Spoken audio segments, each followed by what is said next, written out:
Welcome, everyone, and fellow Toastmasters and our guests today to this meeting of online presenters. It's begun.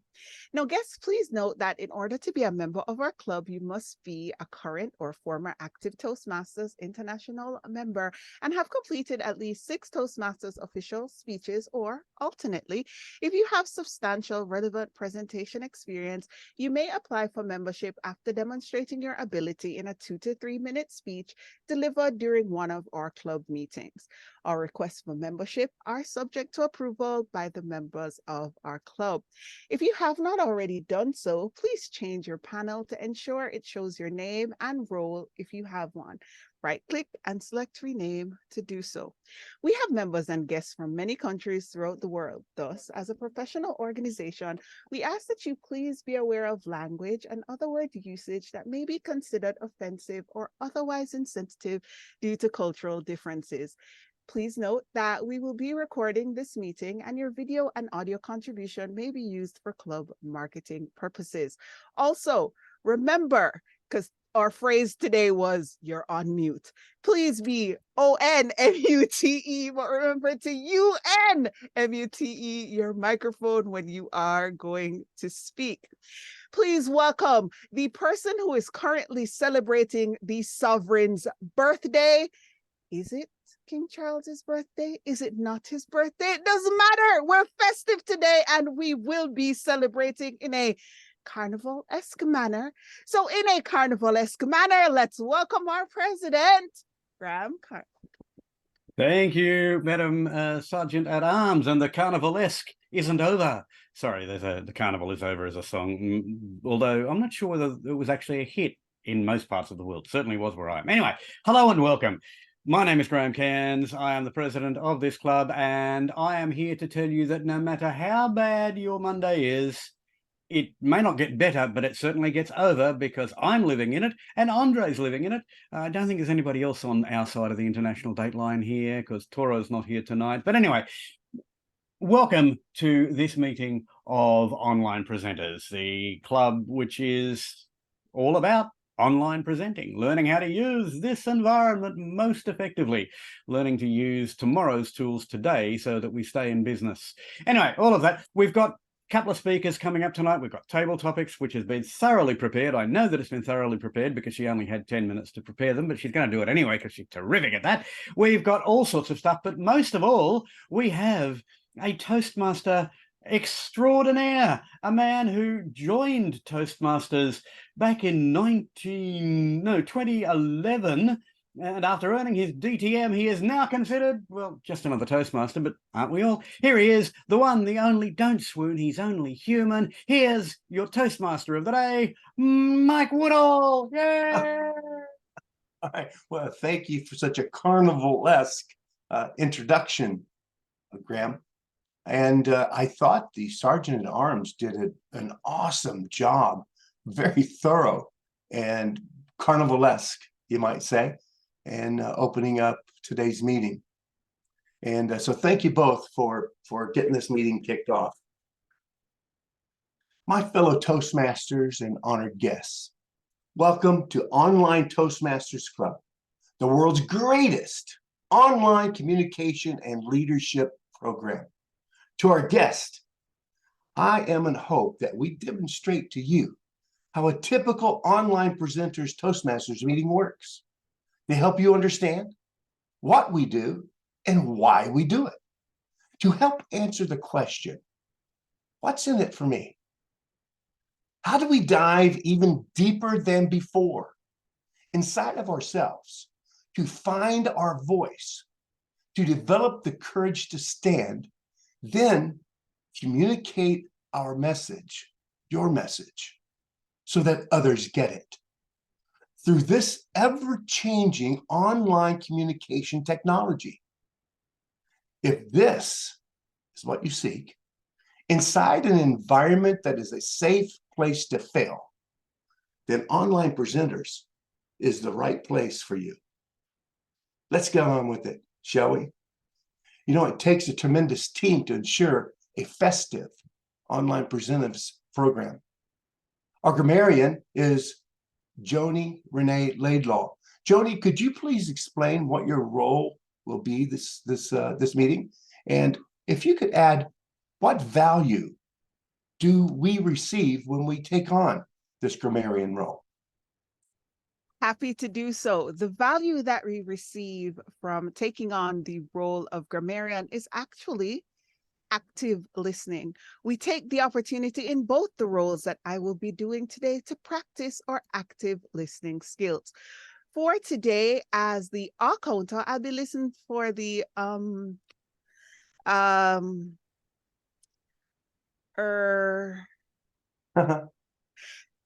the things we use to fill the time to make it evident that we're trying to think of what we're going to say, especially during table topics. Now, also be listening for the use of the word of the day. Our word of the day today is carnivalesque.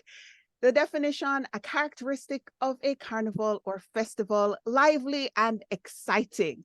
Used in a sentence, the market was a lively carnivalesque atmosphere. I will also look for or listen out for uses of grammar, as well as provide a bit of suggestions which assist with evaluation on how we can improve our grammar, as well as any notable words or phrases that we use. And I will give my report later in the meeting when called upon to do so. Back to your Toastmaster of the day. Okay, Joni, and to confirm, you are also the all counter in this. All right, thank you. Thank you so much. Our timer and vote counter is Carolina Ramirez. Carolina, can you explain these roles and if you could add the value that we receive when we take on these roles? Sure. Hi everyone. As a timer, my role is to keep track of time for the speeches and evaluations. When I show the green card, it means that the speaker has 2 minutes left for speeches and 1 minute left for evaluations. When I show the yellow card, you should be aware that your time will be up soon. Only 1 minute left for speeches and 30 seconds left for evaluations. And when I show the red card, it means that your time is up.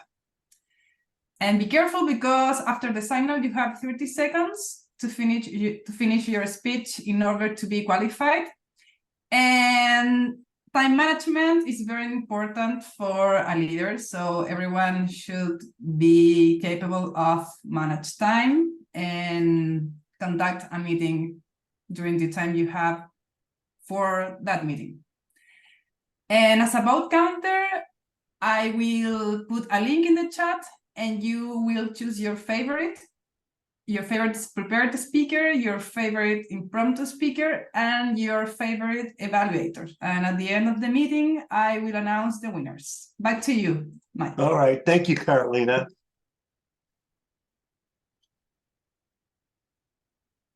Our watcher this evening is David Carr. David, can you please explain the role and add what value we receive for the watcher role? Okay. The watcher is sometimes described by my friend Jim Barber as the visual grammarian. So while the grammarian is listening, the eye counter is listening, I'm watching for either dazzling or distracting uses of the visual part of what we present here.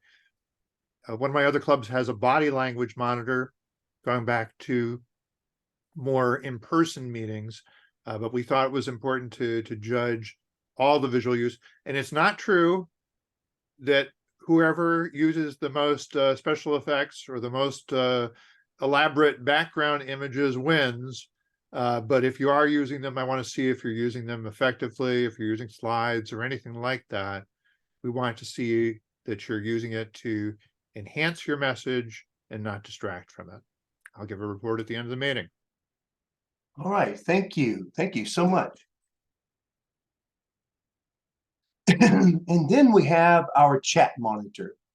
Kim Leeming, can you please explain that role? And again, just add the value we receive when we take on this role. Hi, everybody. Like Mike said, I am the chat monitor for tonight. And so I will be monitoring the chat and hopefully helping to encourage people to have carnivalesque comments. And my job tonight is to kind of point out the really cool or unusual comments. And as far as value, I think it's more of, excuse me, because we're an online club, this is a very unusual role. And, in person, you would not have a chat.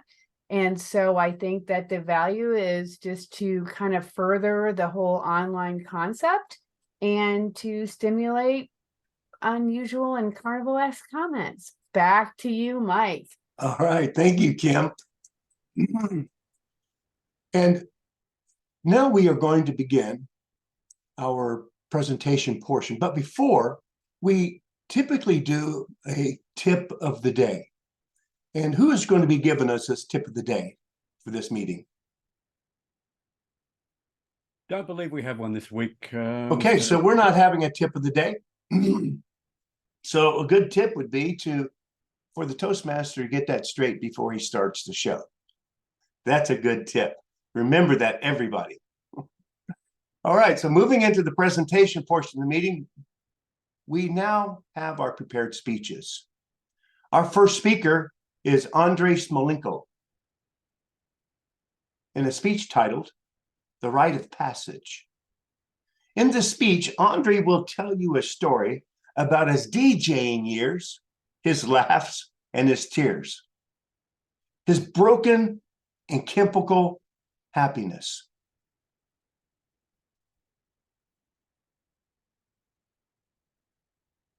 I'm sorry, my monitor just went down. I'm sure I'll hear about this in my evaluation. So getting back, and most importantly, you will hear the rite of passage story involving his teenage daughter. Engaging humor, level 3, connect with storytelling. Let's give Andrei a warm online presenter's welcome. Thank you very much, Mike. My fellow online presenters, Toastmasters, have you ever asked yourself a question? Have you really wanted to be a DJ? At least be a friend with a DJ? Or a boyfriend or a girlfriend of a DJ? Well, my fellow Toastmasters, I was a DJ when I was young. That's right. Well, I was 17. I just finished my high school and I was on the first year at uni. And I was spinning decks in quite a few nightclubs. Well, how did I get there? It just happened. A friend of mine, he saw a bit of my potential and said, look, Andrei, why don't you come over in a nightclub where he was spinning decks and just give it a go? I've done it once, I've done it twice, and I loved it. I really fell in love with the buzz, making crowd roar, and having a bit of dance. And the other beat of that profession I discovered when I was 17 was money. Yeah, true. Once it happened in one nightclub. It was completely wasted, drunk gentleman who gave me just $100 bill for playing his favorite song. It was a bit odd because it was a really banging night and that gentleman coming up with the $100 bill, can you play a nice and quiet song, please? Well, yeah, why not? Here we go, my first $100. Really, at that time, in a week, I was making more than my mom and dad together. At that time, I was in Kiev, Ukraine, and the country was going through a difficult time. So DJing was the way of making money. And making money and DJing took me to DJing in a gentleman's club. Some people may say it's a strip bar. However, at that time, it was a gentleman's club. The things I saw there can never be unseen. Yes, it was burlesque, that was festive, that was lots of things for a 17-year-old young man. And the first time in my life, I came across a burlesque lady who hated me. She just hated my guts for I don't know what reasons. And she was really, really nasty and naughty, not only to me, but my fellow brother DJs. Well, we're not DJs, we're just putting songs that the girls wanted to dance with. I said, right, one day I had enough. When that lady was performing her dance with her favorite Whitney Houston song, I will always love you. Bang! I put a Prodigy tune.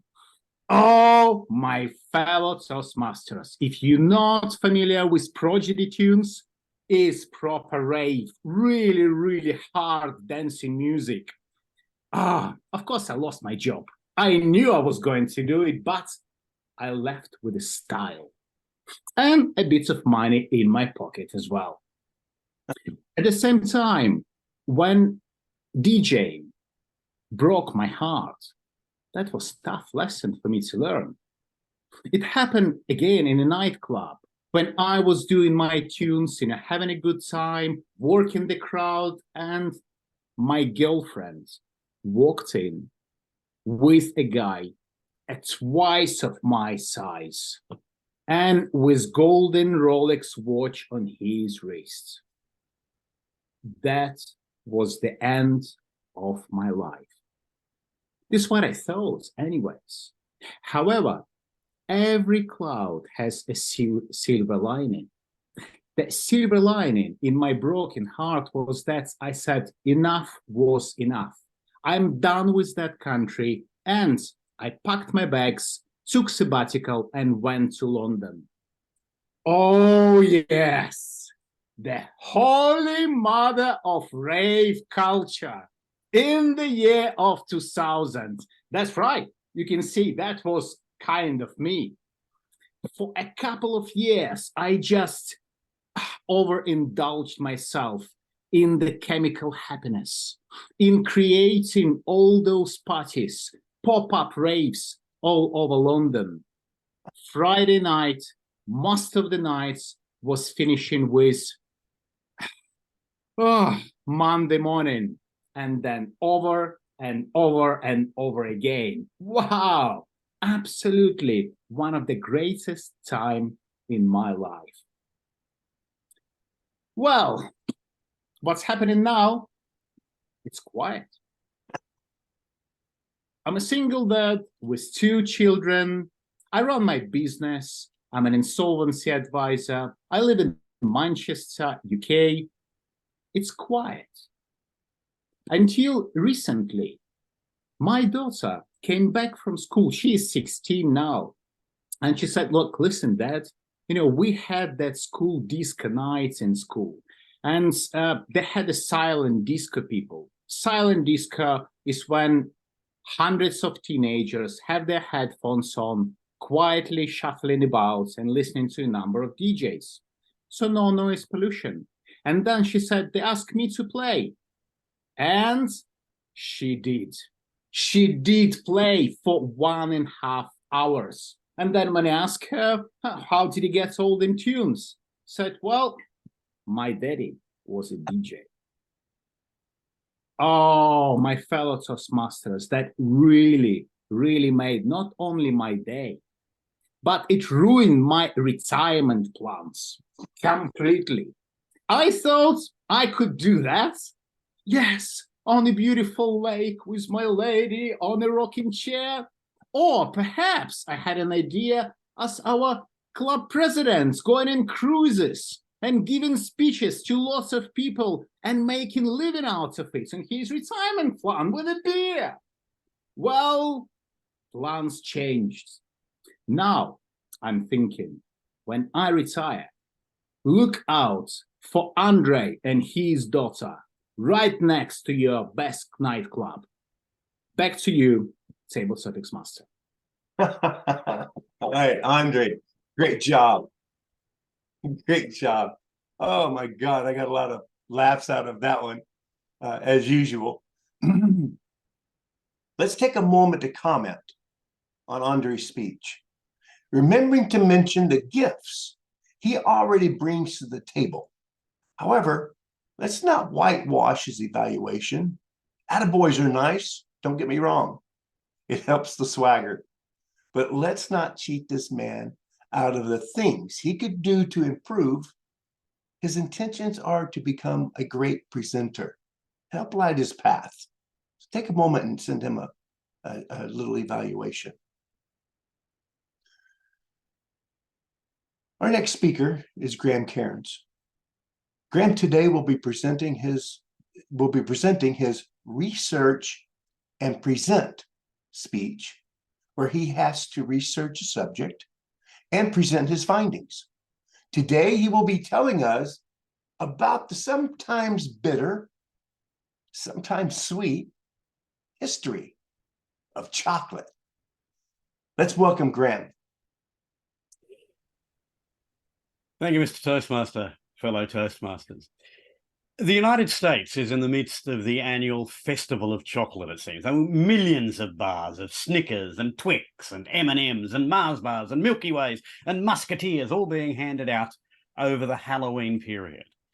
Here in Australia, the equivalent season seems to be Easter, where we have chocolate Easter eggs and chocolate Easter bunnies and even chocolate hot cross buns. Oh, they're horrible, but they're everywhere. In fact, other than Easter eggs, however, chocolate sales don't peak at Easter here in Australia, or at least boxed chocolates don't. Here, sales of chocolate actually peak in the 4 weeks after Christmas. Now think about that for a moment. That's the hottest month in Australia, and yet that is the maximum sales of chocolate. Why? Who'd have thought it? Don't know. Maybe it's because boxed chocolates are on special then, because stores are trying to get rid of unsold supplies. But according to Roy Morgan Research, there is an annual surge in boxed chocolate consumption and purchasing around December and January. Now, that's noticeably higher than the spike which occurs around Easter and then Mother's Day. And overall, we do actually eat quite a lot of chocolate here in Australia. 1 in 3 Australians say they've eaten boxed chocolate in any 4-week period. Our average consumption is around 4.9 kilos of chocolate a year. That's 12 pounds. That's much more than Americans who only eat 4.3 kilos of chocolate a year, but I've eaten your chocolate and I understand why. It's also well behind some nations like Switzerland with 9 kilos, Germany 7.9 kilos, Britain 7.5 kilos. But you notice who's missing out of that list? Central and South America, which is where chocolate first came from, of course. In Brazil, for example, it's only 1.6 kilos of chocolate a year. In Mexico, a paltry 0.5 kilo per person.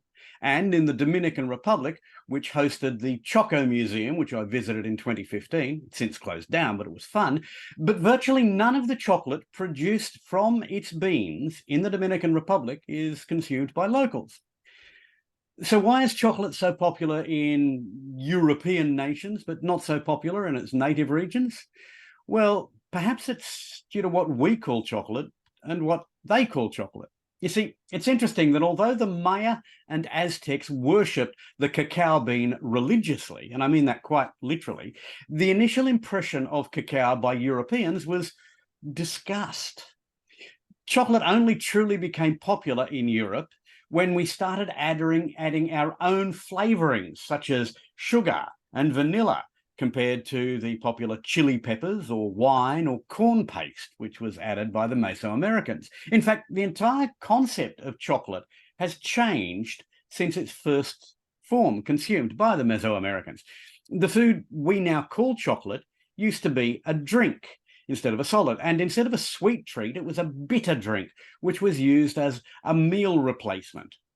The first encounter of Europeans with cacao beans occurred when Columbus traveled to Guanaja. That's an island off Honduras. It's just a hop, skip, and jump away from the Dominican Republic Museum, which I mentioned a little while ago.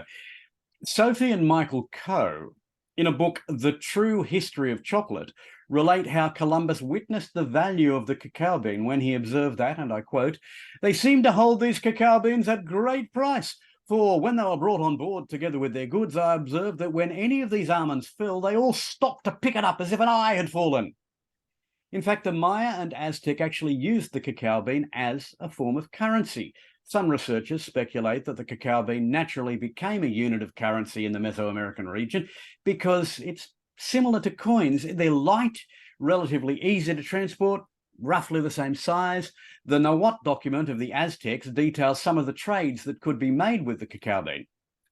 Professor Carla Martin, who actually runs a course on chocolate at Harvard, in an article entitled Chocolate, Culture and the Politics of Food, said one male turkey could cost 200 cacao beans. So that's cacao's role as currency, but what about its use as a food or drink? Well, to Europeans, the taste was less than enticing. Historian Girolamo Benzoni once said that chocolate seemed more like a drink for pigs than humanity. In fact, Europeans believed Mesoamericans were uncivilized, and even though only the elite in Aztec society could drink the beverage, it was dismissed as something only suitable for savages. When Benzoni finally deigned to taste the drink himself, he found that it was very practical, provided energy, and was very filling. That's an observation, by the way, that would later explain why chocolate bars became part of the rations given to all US soldiers, along with ours, in the 20th century. Chocolate, very high in fats, but also an extremely effective source of energy, carrying lots of calories for very little space and very little weight. But while Benzoni sang the praises of chocolate, others didn't enjoy the taste, as practical as the chocolate drink seemed. That is, until they started adding their own flavors, and they turned cacao into cocoa. But how did chocolate become the drink of the elite in Europe? Well, initially only nobles could afford to drink chocolate in the 16th and 17th centuries. They were literally drinking money in the form of conspicuous consumption. Ha! I can afford this. You cannot, you peasant. But then the Industrial Revolution and Britain's burgeoning sugar trade, made possible by the slave plantations in the Caribbean, converted the drink. It was democratized, if you like. Chocolate, from the Nahuatl word chocolatl, is normally made from cocoa, not cacao. Now, what's the difference? Well, the tree that bears the beans is the cacao bean, and the cocoa, or the cacao bean, is the most pure form. Raw cacao is made by cold pressing unroasted beans. That process keeps the living enzymes in the cacao and removes the butter, fat. Cocoa, on the other hand, looks the same, but it's not. Cocoa powder is raw cacao that has been roasted at high temperatures. In any case, both of them are quite bitter. So we in the West then add vanilla and sugar and, quite frankly, lots of other flavors. How much sugar? Just under half the weight of a 100-gram block of dark chocolate is sugar. That's 48 grams out of 100. And that's dark chocolate. Milk chocolate, 52 grams. And a Milky Way bar, it's close to 60% sugar. No wonder we like our chocolate. I mean, think about it. It's a sugar and fat hit all in one. It's not going to stop me eating lots of it. Happy Halloween, everybody, but don't eat too much chocolate. Mr. Toastmaster. All right. Thank you, Graham. I'll tell you what, I think we all walking away with knowing a little bit more about chocolate, or a lot more about chocolate, than we did this evening when we started this festivity. Let's take a moment to evaluate Graham's speech. Send him a little love note. These notes remind me of school when I was a child, and we had Valentine's Day. And everyone would write a Valentine and hand it out on little cards and hand them to everyone. And in a brick and mortar Toastmasters club, everybody walks away with these pieces of paper. It always remind me of Valentine's Day. But just let's take a moment to give him a word, to lift him, and to assist him in improving his intention of being the world's greatest presenter.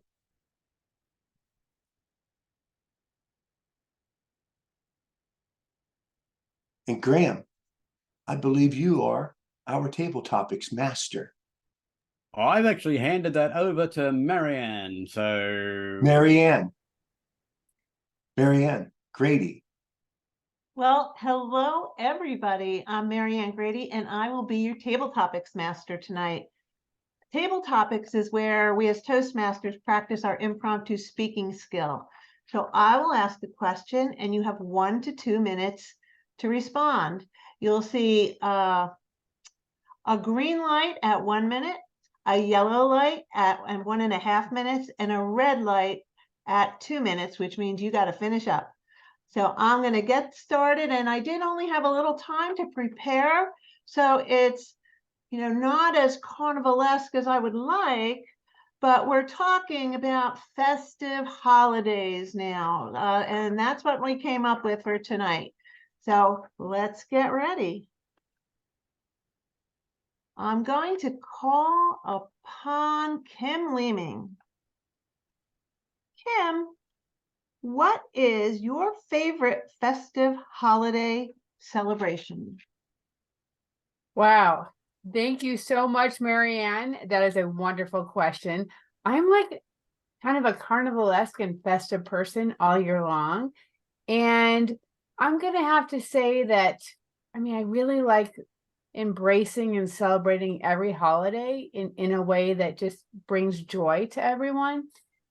But boy, to choose would be hard. I'm going to go with Christmas because I think that it just is a time of year that everybody just, we're about to, well, not about to, we have several holidays till then, but it's one of those holidays where we all get to just give thanks and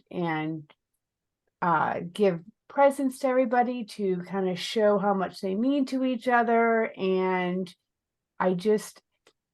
this is a really hard question. So in a carnivalesque fashion, I'm going to say that honestly, Christmas, Halloween, they all have Thanksgiving, they all have such wonderful aspects to them. So I'm not going to choose. I'm going to kind of retract my whole Christmas thing and say that Thanksgiving is wonderful because we get the family together and we all give thanks.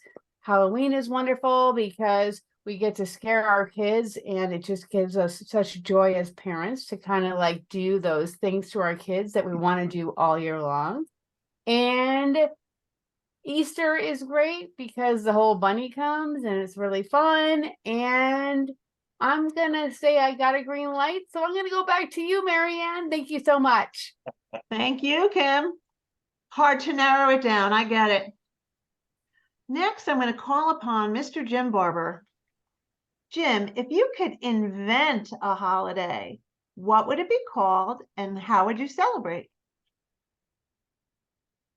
Wow, Madam Topics Master. If I could invent any holiday, and what would it be called? What would it celebrate? My initial reaction, because I've had one of those days and I just seems like nothing has gone right and I kind of need a little bit of a pick-me-up, would be to have National Let's Hear It for Jim Day, in which everybody would basically celebrate the magic of Jim, and everybody would say wonderful things about me, and basically it would be kind of like my birthday, except I could get gifts too. Gifts would be kind of cool. So actually, yeah, I think it would be a National Appreciate Jim Day, and the best thing to do would be to have it on my birthday, which is April 6th, by the way. I'm not expecting anybody to remember that. I'm just mentioning it out there. But anyway, but that's, as I say, is because I didn't have a particularly good day. To be on take a slightly higher road and to, I don't know, be a little more noble about it, I think we should have International Toastmasters Day. I don't know what day that would be. It would probably be best to be Ralph Smedley's birthday. Some of you may not know who Ralph Smedley was. Ralph Smedley was a cohort of mine. We founded Toastmasters together. And I think celebrating Ralph's birthday would be a really nice thing to do, an International Toastmasters Day. So that would probably be my preferred answer. But if everybody decided to celebrate National Jim Day, I wouldn't have any objection to that. Back to you, Madam Table Topics Master. Happy Jim Day, Jim. You're the best. All righty, now let me think.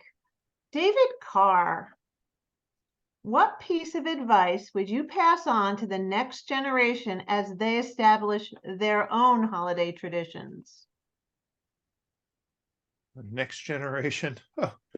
I think the piece of advice I would pass on to my next generation, my kids, is don't completely forget about your old man. I know, and you know, that he's a moron, but set that aside for a moment and try and pretend that you kind of liked the guy, that he did something positive for you at some point in your life. And so that's what I would try and suggest, is that my kids remember that I had good intentions. You might not necessarily know that from how I actually behave, but I meant well. And try and remember me with a little bit of mercy, a little bit of understanding, and invite me over to visit.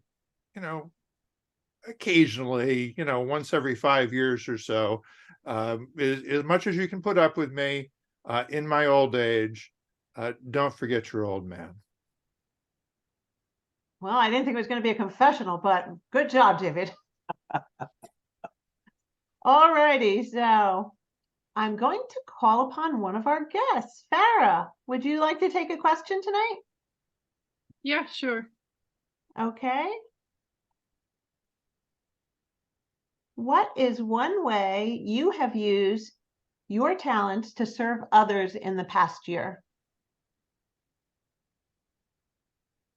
Thank you for wonderful question, Marianne. For me, I've been teaching for about 20 years. I teach at a high school. For my personal time, I decided to volunteer as a Sunday school teacher. So I thought that maybe someone needed help at the church. So I volunteered for Sunday school teaching for the last 3 years. And this year I'm subbing for the Sunday school teacher. So when they get sick, I will cover for them. And I've been enjoying a lot, getting to know my 3rd grader, 4th grader. I actually started as a volunteer for my son when he was in kindergarten. I volunteer as a TA for his classroom for Sunday school. And it's what a blessing it is to get to know them personal level and being part of the faith journey, to grow their journey, to know about God or Jesus, or just reading about Bible together and doing silly things. I've been enjoying a lot, and it's such a blessing to be reminded that me or my husband, my 2 children need to grow in faith as well. Thank you. Back to you. Oh, you're doing good work. Thank you. Let's see. Who's Karthika? Let's call on you.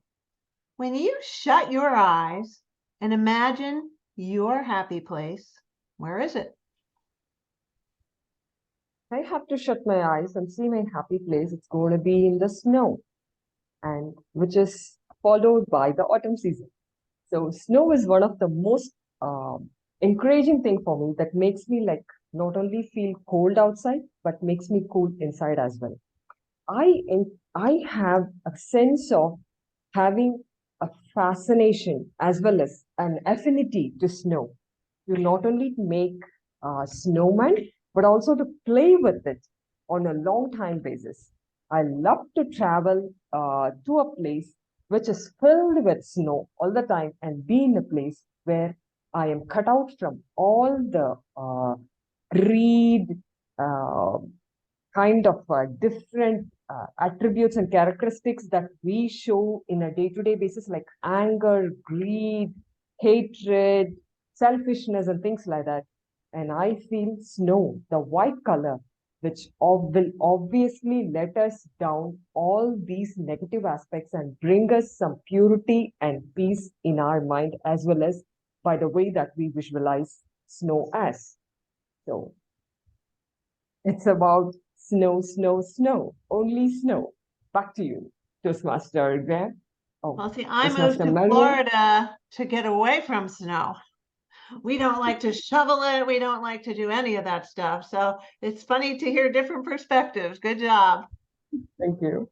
Okay, now how are we doing on time, Mike? I think we have time for one more. And Linda Okay. Isaacs, I think, is just chomping at the bit for one. I can see it in her eyes. Okay, Linda, you're up to bat here. Okay.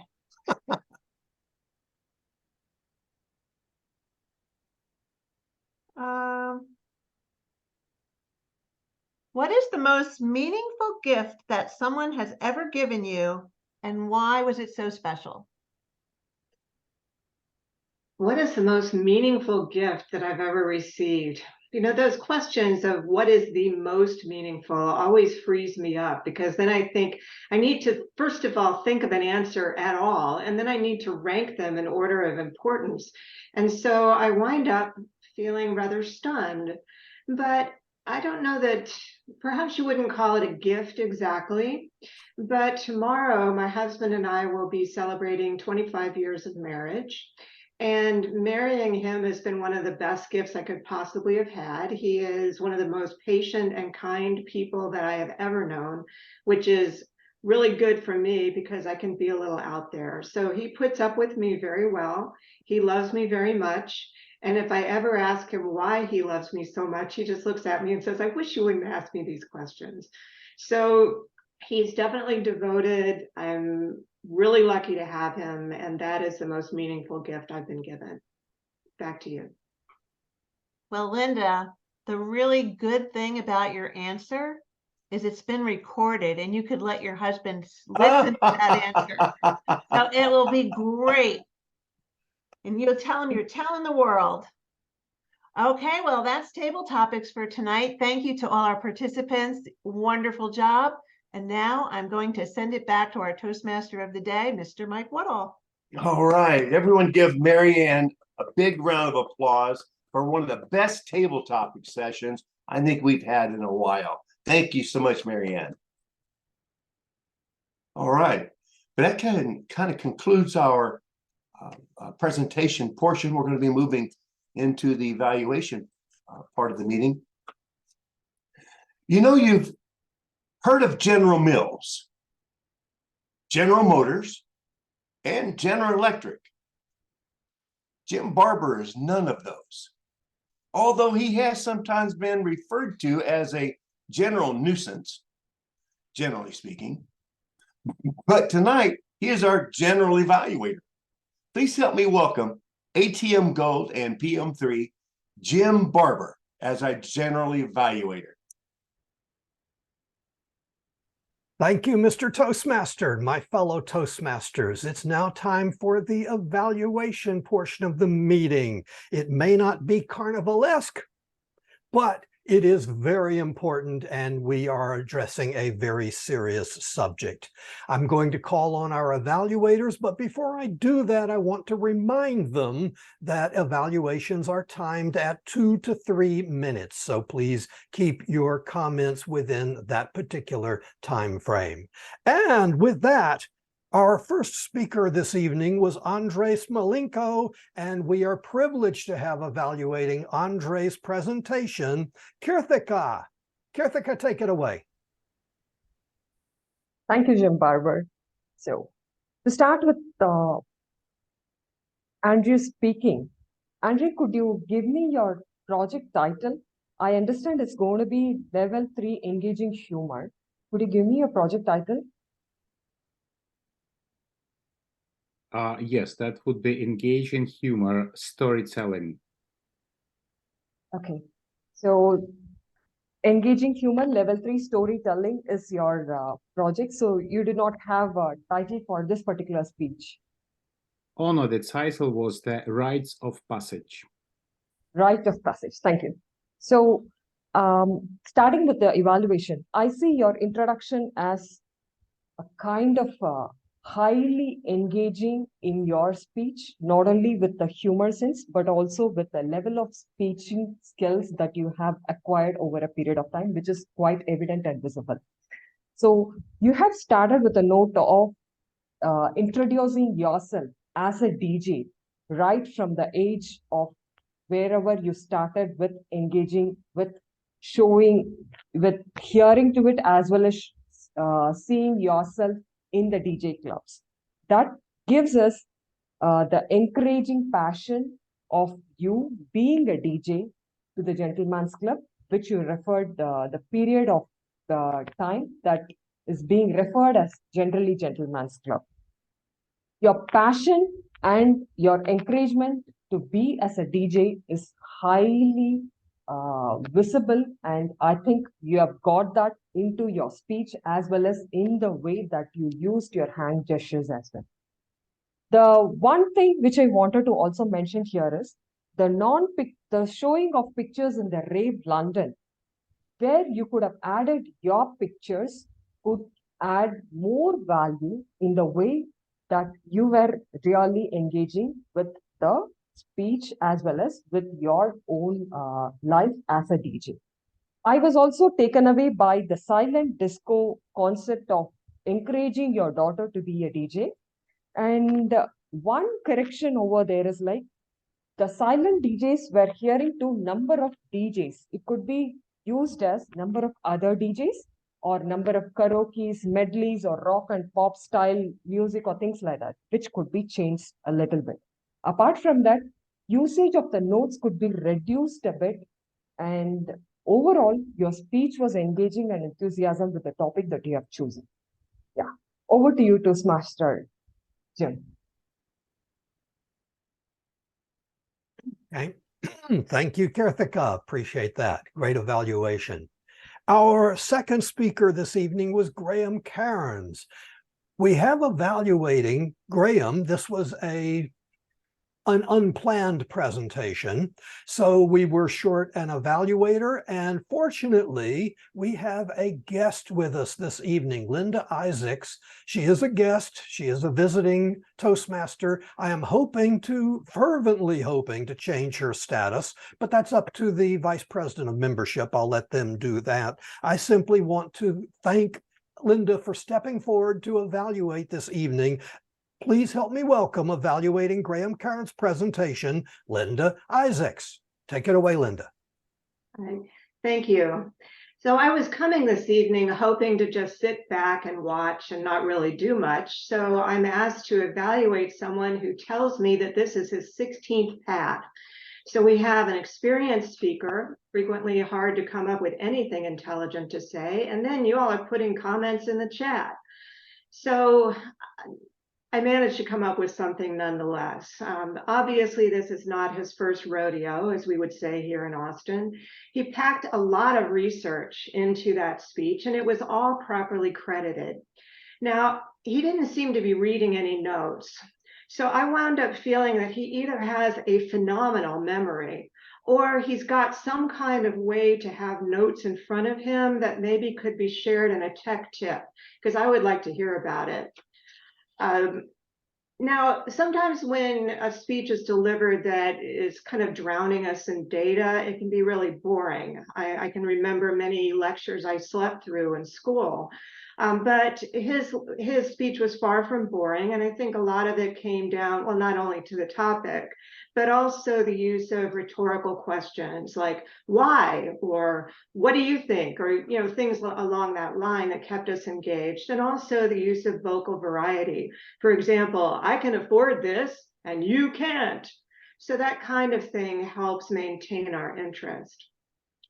Now, I remember once I attended a Toastmaster meeting and a very accomplished speaker delivered a speech that was filled with dramatic pauses.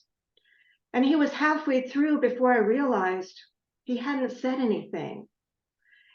In this case, I would say that slowing down would be good. Eliminating some of the information would be good. Because I think had I been listening just as an audience member, it would have been fine. But as someone who was trying to evaluate, trying to keep track, it was way too much. And so if the goal is to have your audience remember what you said, it needs to be a little bit slower. But having said that, I did learn a lot. I was especially intrigued by the concept that dark chocolate is still half sugar, because when I was buying those bars that say 80% chocolate, I didn't think it was half sugar. So more investigation will be needed on my part. So thank you for a very entertaining and informative speech. Back to you, Mr. General Evaluator. And thank you, Linda. Appreciate that. Great evaluation. Our timer, Carolina, has been posting the times. I haven't seen, did I miss Linda's? There it is. Both of our evaluators spoke within the limited amount of time. They both qualify for voting. So I think Carolina will probably be asking for your votes for the better evaluator in a few moments. When she does that, if you would please cast your votes for the better evaluator. And while you are doing that, I will gather our various reports from this evening. I would remind our reporters to please keep your comments limited to approximately 1 minute. I'm not going to be, we're running okay, fine on time, so I'm not going to be serious about this, but try to keep it about 1 minute. And let's start with the great Blondini, our chat monitor, Kim Leeming. Kim, how did we do chat-wise? Thank you, Jim. Actually, chat was kind of fun. So it started with David Carr in the theme of Halloween saying jury duty that he has coming up, which is very scary. And then when the speakers spoke, we had Andre, and people chatted about how much they enjoyed his speech. And although this is not chat related, I want to mention that Andre, as you spoke, everyone was laughing the entire time. Great job. And we reflected that in the chat, but just I want to let you know that it was wonderful. Graham, listening to your speech about chocolate took us all into a carnivalesque mood. And there were lots of comments about chocolate. And I especially loved your chat comment, which was, I could cow choose you. Loved it. So I also liked that Jim Barber thought your presentation was sweet. And table topics. The chat really went crazy over you, Marianne, because you had such wonderful table topics questions with only not even 10 minutes of notice. So awesome, awesome job. Chat went crazy. And I think that's it. So back to you, General Evaluator. And thank you, the great Blondini. Our visual grammarian this evening was David Carr. David, what did you see?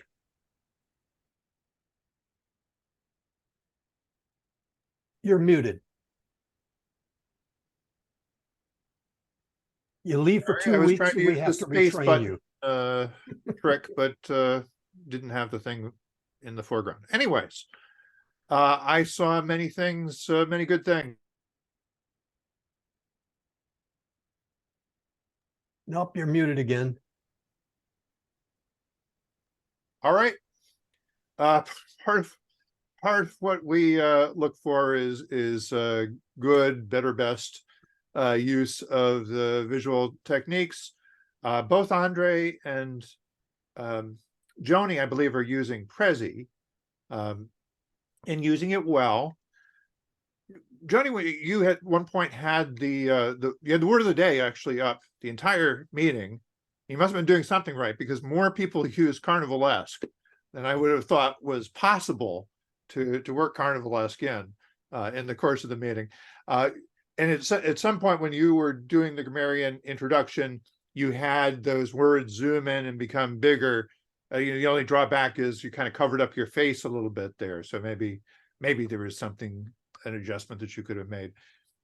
Andre uses that tool very effectively, I think, for punctuation, because sometimes when there's words being put up on the screen, but the speaker is also speaking. Why do we need to see the words? But I think he uses it very effectively to punctuate sort of the chapters of the speech that he is giving. Also with some visuals, such as the neon sign representing the strip club, or excuse me, the gentleman's club. And Graham and Marianne also used the virtual background to give us a hint of where in the world they are, what kind of setting they're in. I think that's a good way of using it if you are going to use that technique.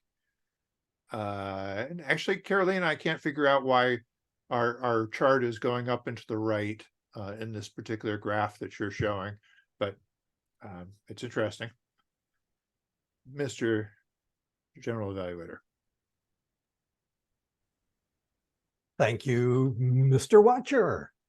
And now, pulling double duty tonight, as both our grammarian and the Wizard of Oz, is Joni Laidlaw. Joni, what did we do grammar-wise and counter-wise? Did we talk good? We spoke real good today, Jim.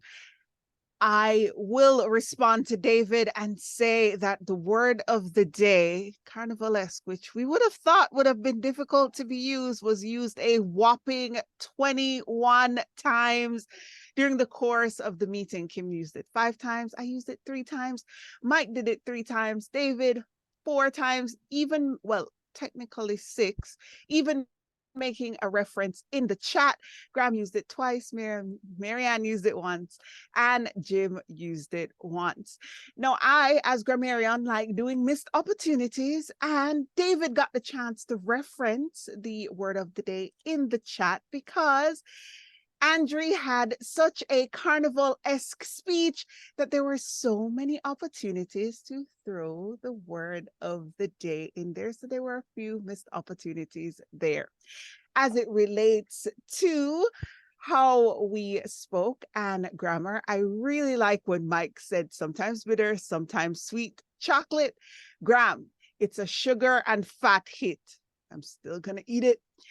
Marianne, I didn't think it would be a confessional, and I would suggest, as it relates to improvement, I know that our guest Farah said subbing.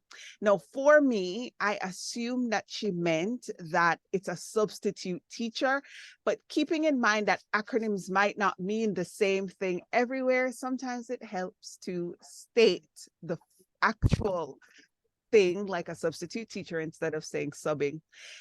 For Kartika, let us down could have been rephrased as transforms us. And for Linda, I loved when you said it's not his first rodeo. In the role of our counter, Kim, and was your crutch word. And for Kartika, you had a few ahs, but when you switched into evaluation, your crutch word was so. And Linda, that bug also caught you as well with me picking up 1. So overall, though, we did awesome when it came to grammar. And the Wizard of Oz today, I think we'll just trek down the yellow brick road because we don't have one. Back to you, our general evaluator.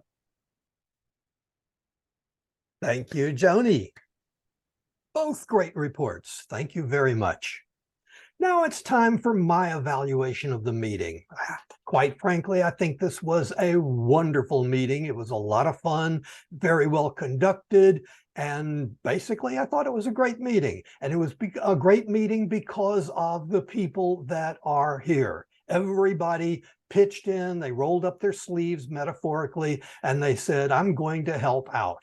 I want to mention specifically, though, several people. I see you, Marianne. Yes, your skeleton didn't roll up his sleeve, though.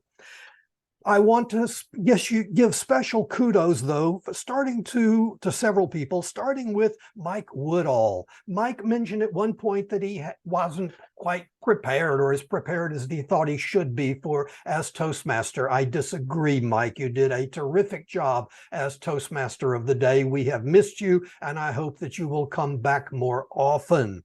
However, Mike did raise a good point when he asked about where the tech tip was. And this isn't a thing of scolding everybody. I realize, that sometimes we don't have a tech tip, but the great thing about online presenters is that we focus on technology because that's basically an offshoot of video presentations, being on camera. So I value having the tech tip each day, each meeting rather. And I would like to hear tech tips from everybody here. Everybody has got something that they have uncovered that they're working with in technology. It doesn't have to be an eye-opening kind of thing. It doesn't have to be highly technical. We've got David for that. It could just be simple as something that you're enjoying working with. And so I urge everybody, please, to sign up for giving a tech tip. You're not going to be evaluated. It's just a short presentation on something that you think other people will find interested in. So I encourage everybody to do tech tips. Now back to the kudos. Couple of kudos I want to mention here. One of them, Linda Isaacs. You're a guest. You would have been awful easy for you to say, oh no, I don't think I wanna. You did, you stepped forward. You said, sure, I'll evaluate. And it was a great evaluation. So again, no pressure here, but if you're looking for a Toastmasters club where you will be appreciated, this is it. So talk to somebody about that. The other person I want to give a kudos to is Marianne. Marianne, she had no notice whatsoever for table topics, but she said, sure, I'll do that. And she not only did that, but she came up with a great table topic session. So congratulations and thank you very much, Marianne. As I say, thanks to everybody here. You all did great jobs, but I wanted to point out those people in particular. And that concludes my evaluation. Before I leave, I want to call on our vote counter, Carolina, who has been busily tallying up the different votes, dealing with hanging chads and all that sort of thing. So Carolina, who were our winners this evening? Jim, the winners are Best Evaluator, Linda Isaacs. Best Table Topics Speaker, Jim Barber. Woo! And Best Speaker is Andriy Smolenko. Congratulations to the winners. Back to you, Jim. Who was the best Toastmaster? Mike Oh. Wood.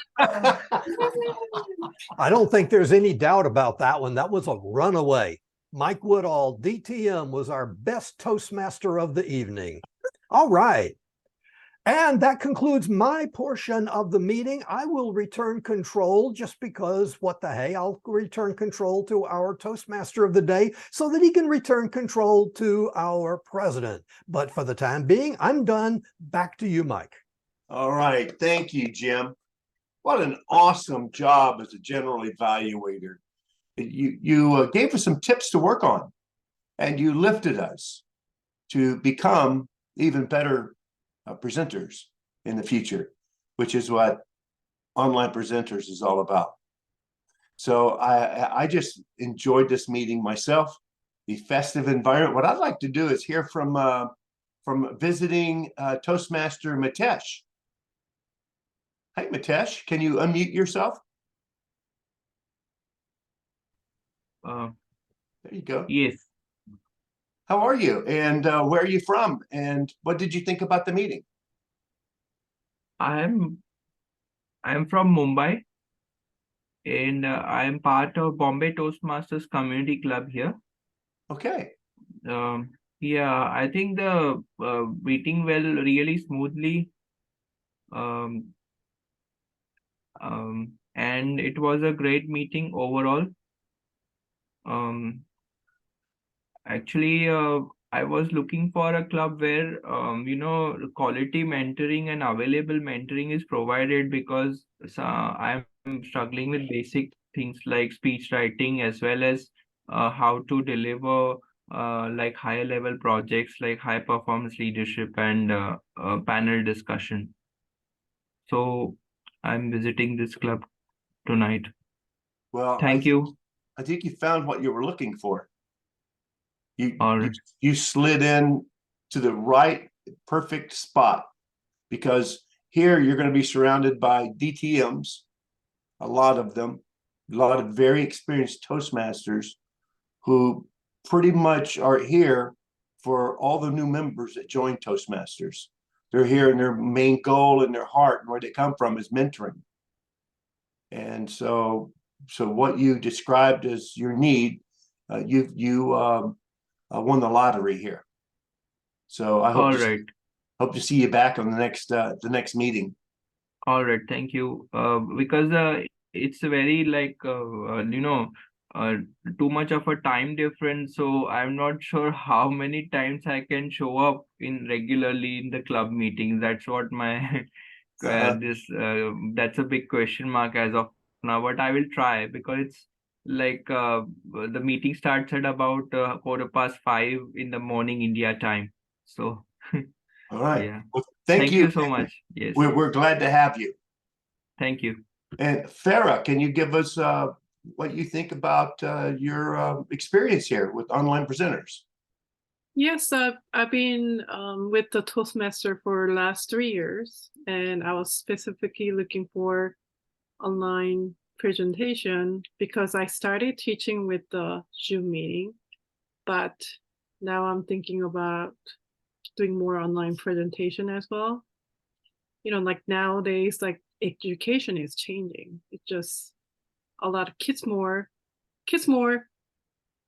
Nowadays, they want to do their own learning times, which means like they want to do homeschool more, which involves online teaching as well. So I'm kind of getting interested in it.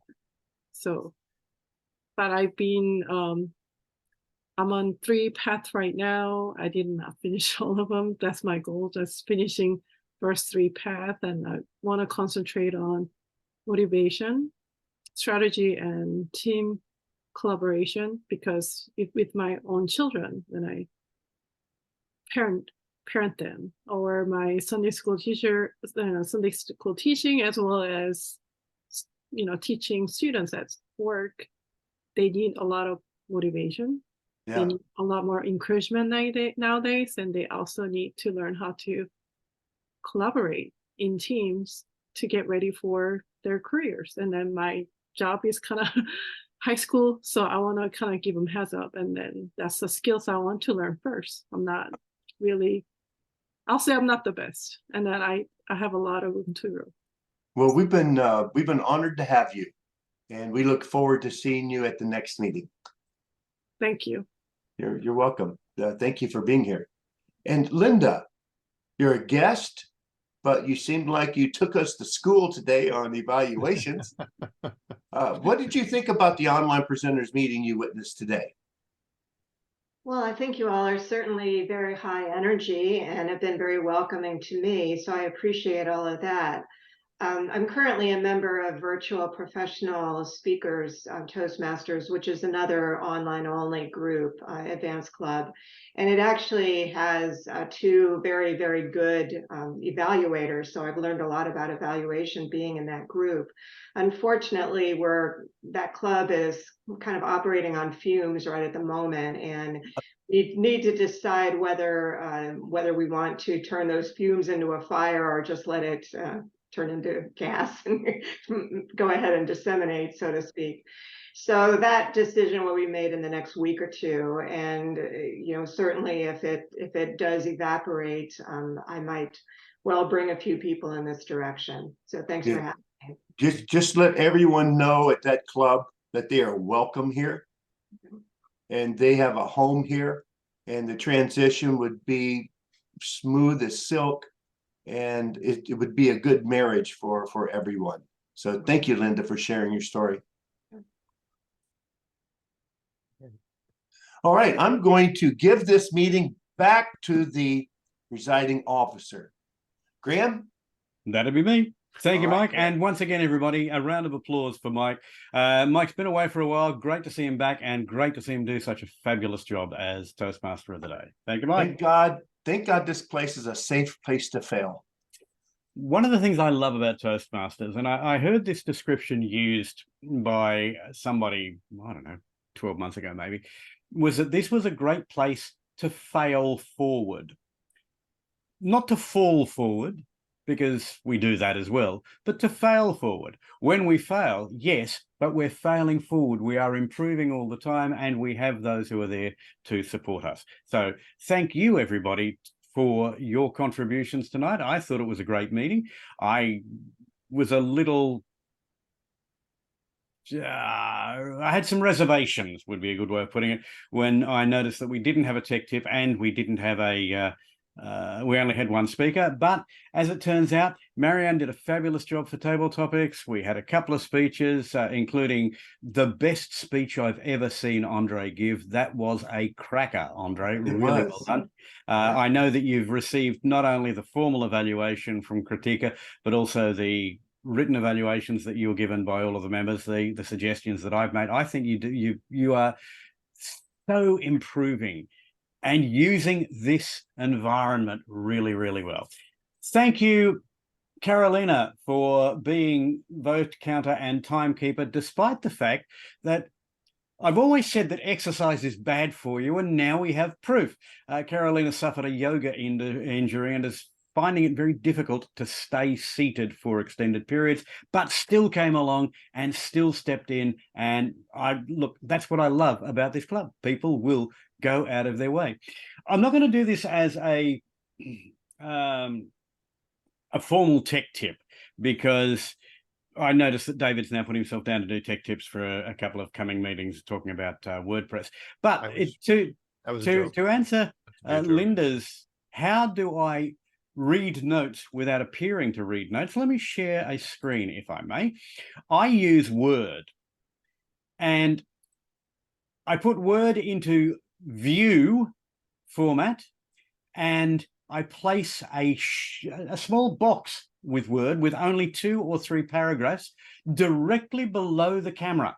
And so whilst I can be reading, the first encounter of Europeans with cacao beans occurred when Columbus jumped to Guanaja, an island off Honduras, just a hop, skip and jump away from the Dominican Republic mentioned before. While I can actually be reading that, I still appear to be looking at the camera.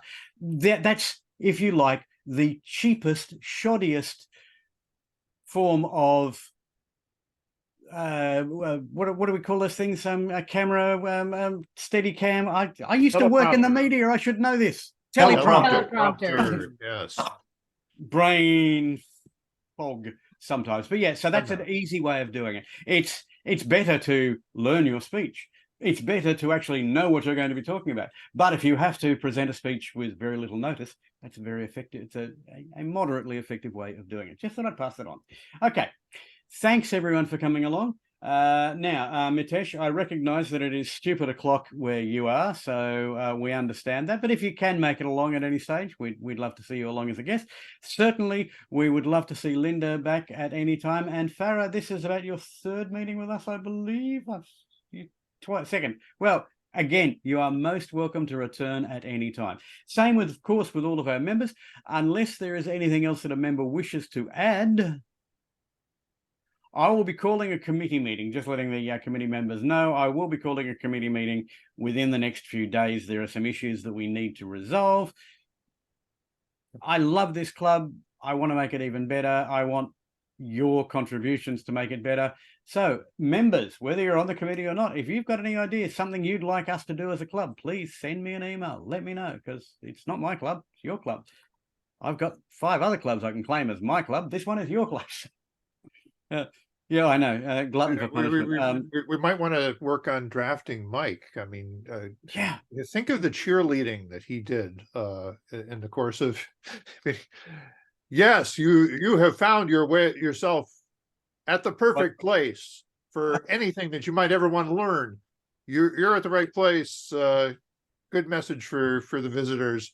Thank you, Mike. Well, you know, when you believe everything that you say and you're genuine and authentic, you know, it just, and you just use your voice, everybody will join to be a part of this team. All right. That's it. Again, thank you, Mike. Thank you, David. Thank you, everybody, for your contributions. I will officially declare the meeting closed at top of the hour, whatever hour it happens to be, wherever you are, except